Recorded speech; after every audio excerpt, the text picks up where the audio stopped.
And you don't want to be pointing fingers, but we all know that there has been a backsliding. Divisions and anger spilled into the open at COP29 on Thursday as the closing deadline neared. Taking back the language and taking back the commitment. No one was happy with the draft deal that offered two opposing versions, reflecting the positions of richer and poorer countries. UN Chief António Guterres was at the talks in Baku, Azerbaijan.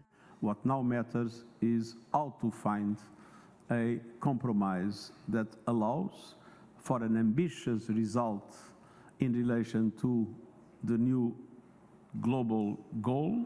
Failure is not an option.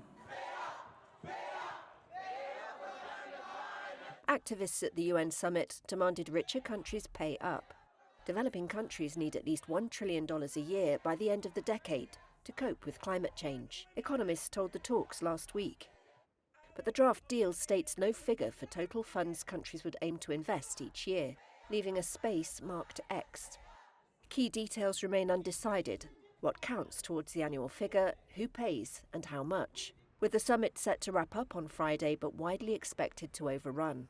Harjeet Singh of the Fossil Fuel Non-Proliferation Treaty Initiative. No deal is better than a bad deal. That is absolutely clear. If you go with a bad deal, it's not going to provide any support to developing countries to have an ambitious action, which means that we are all going to be suffering. Everybody is going to suffer if we fail at this COP. The European Union's Climate Commissioner, Wopke Hoekstra, urged more leadership from COP29 President Azerbaijan, which takes control of negotiations in the final days and compiled the texts. As for the text overall, I'm not going to sugarcoat it.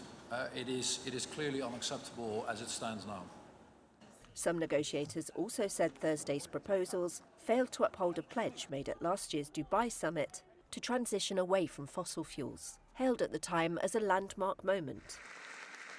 Azerbaijan President Ilham Aliyev hit out at Western critics of his country's oil and gas industry, describing such resources as a gift from God.